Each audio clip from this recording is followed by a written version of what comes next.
Welcome back. So if you've been following along with the workbook, we've really been digging into some big concepts lately. Salvation, the world, sin, the body. hmm A lot of groundwork on what's not ultimately true. The course has been very methodical in taking apart those illusions. Right.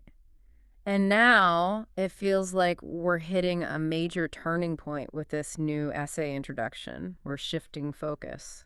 Definitely. It feels like we're moving from dismantling toward the answer, the big question, what is the Christ? After spending so much time clarifying what we aren't, this feels foundational. Like, okay, this is the identity that's left when all that other stuff, the body, the world, the idea of sin, is seen for what it is. Yeah, it's almost like an invitation right into the core of it all. It does feel like a kind of landing spot, a Right. chance to pause and really anchor into the central idea of our true identity before we get deeper into the practice. That makes sense. It's a place to catch our breath.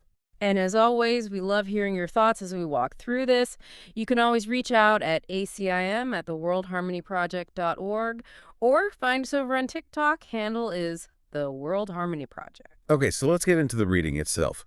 This is the introductory essay for the new section. I'll kick us off. What is the Christ? Christ is God's Son as he created him. He is the self we share, uniting us with one another and with God as well. He is the thought which still abides within the mind that is his source. He has not left his holy home, nor lost the innocence in which he was created. He abides unchanged forever in the mind of God. Christ is the link that keeps you one with God and guarantees that separation is no more than an illusion of despair, for hope forever will abide in him. Your mind is part of his, and his of yours. He is the part in which God's answer lies, where all decisions are already made and dreams are over. He remains untouched by anything the body's eyes perceive.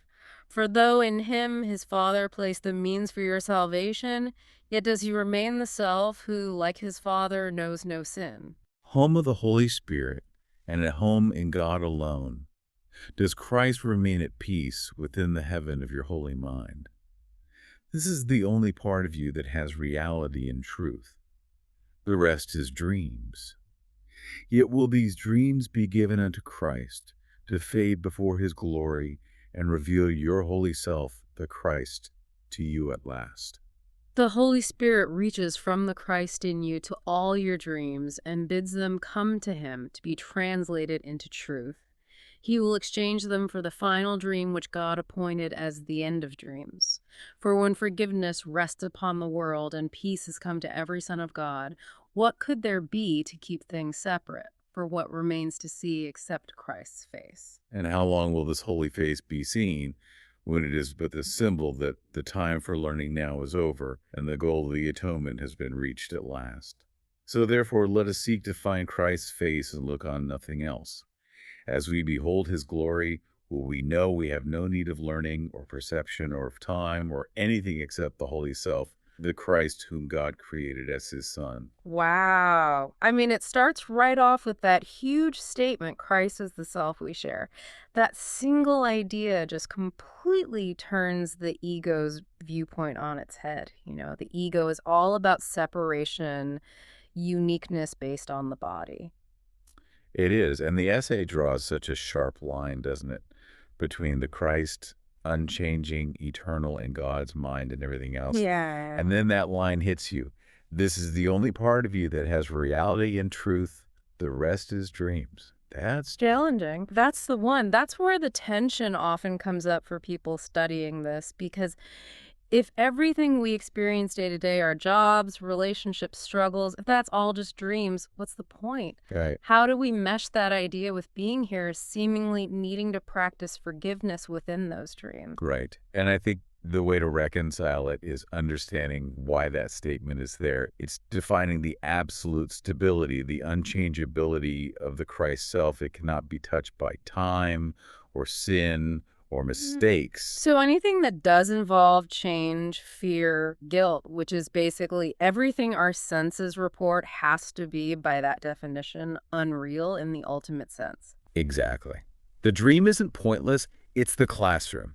It's necessary because we believe in separation, and it's the place where we learn to undo that belief. Okay, so knowing the Christ part remains safe, untouched, that changes the function of everything else, the body, the world.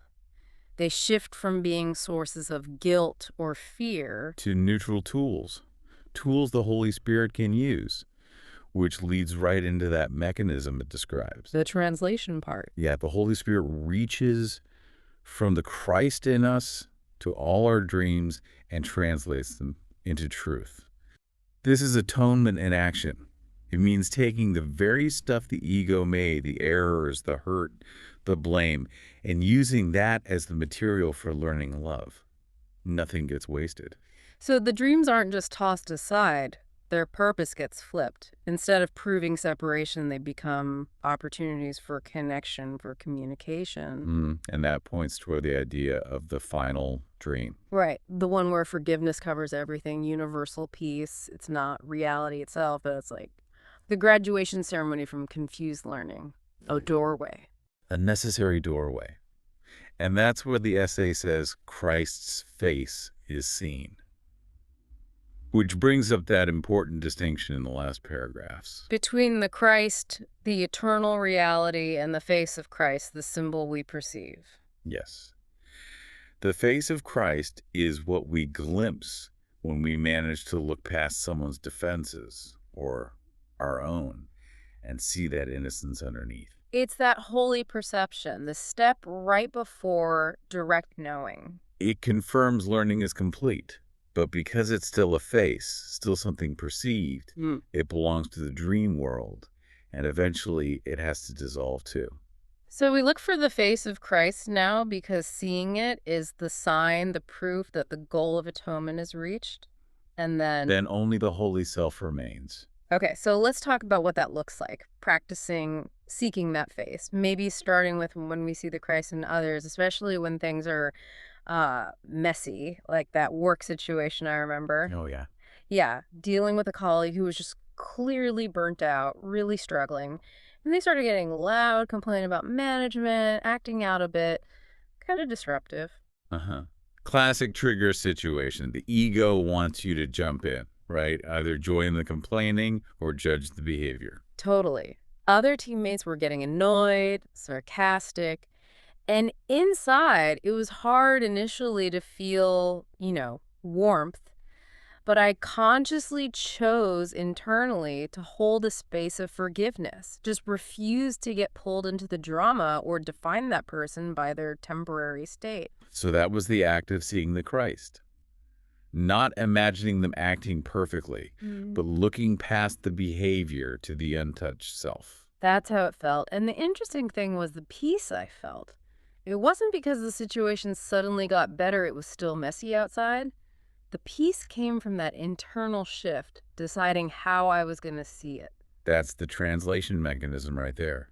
You use the disruption, not as evidence of sin, but as a chance to practice forgiveness. That's the course in action. And applying that same idea to ourselves.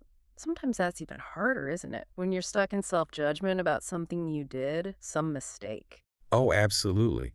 It's so easy then to forget that the self we share, the Christ, is still perfect, still untouched by whatever happened in the dream. So the practice there in that kind of internal conflict is holding on to that guarantee.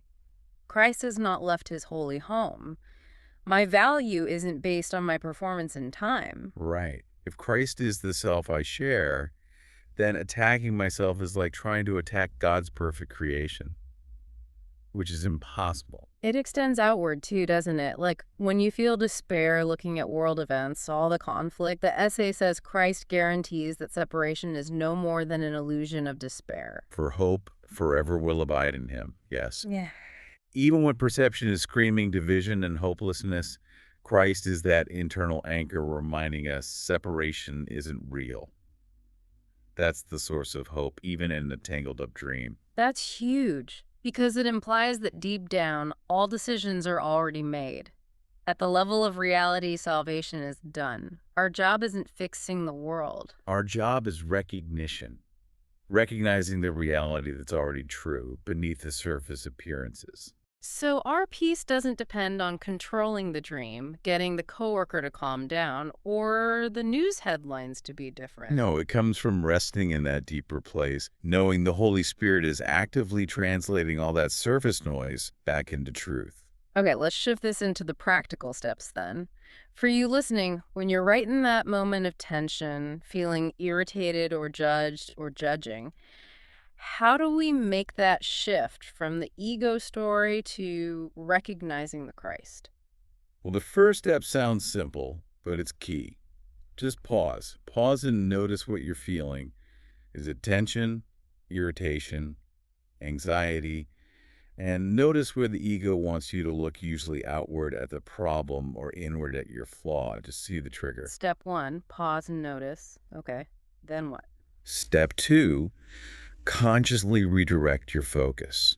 Use that core idea from this lesson, maybe just repeating gently inside, Christ has not left. It's a way of shifting attention from the dream surface to that inner anchor. Okay, redirect with that affirmation. Got it. Step three involves a bit of humility. Acknowledge the ego feelings without making them important. Let the frustration or annoyance be there, but don't feed it. Don't give it power. You're just observing the feeling as part of the dream without buying into its reality. Acknowledge but don't empower. Makes sense. And step four, actively ask for help. Invite the Holy Spirit's perspective. This is where you ask for that holy vision, something like, help me see past this defense. Show me the innocence here. You're asking to see the shared self. Ask for help to see differently. Okay. And finally, step five, just rest for a moment. Rest in the awareness that your peace comes from the Christ within. It's internal. It's guaranteed. It truly doesn't depend on the external situation, changing the coworker, the news, your own past actions. Rest in that internal source. So the whole practice is really about refusing to let the dream dictate your reality. It's actively choosing to lean into the truth that's always there, undisturbed. That's it. And thinking about this whole essay, what really lands for me is the sheer inclusiveness of the Christ. If he is the self we share, then nobody, absolutely nobody, can be outside of that perfection, no matter how difficult or defensive their behavior seems in the dream. Yeah, that's powerful. And for me, it's the hope, the absolute unshakable hope embedded in this definition. Christ is the guarantee that separation is just an illusion. So no matter how lost or tangled things feel on the surface, They're never truly lost. never, because that link to God the Christ is always right there in our holy mind. This really sets the stage for everything that follows in the workbook, doesn't it? It's not just about understanding an idea. It's about getting ready to actually live it, to see the Christ everywhere. So we've walked through this incredible essay, What is the Christ? We looked at Christ as our shared, untouched self, the guarantee of hope, and how the Holy Spirit translates our dreams. And we talked about the face of Christ, that symbol showing learning is done just before we know the self directly. And importantly, how we bring this into daily practice, using those moments of friction as opportunities for recognition. Thank you for joining us as we stepped into this foundational part of the workbook. We'll keep exploring how to practice this truth in our next session. Until then, remember, the Christ in you has never left. And the Christ in everyone you meet hasn't either.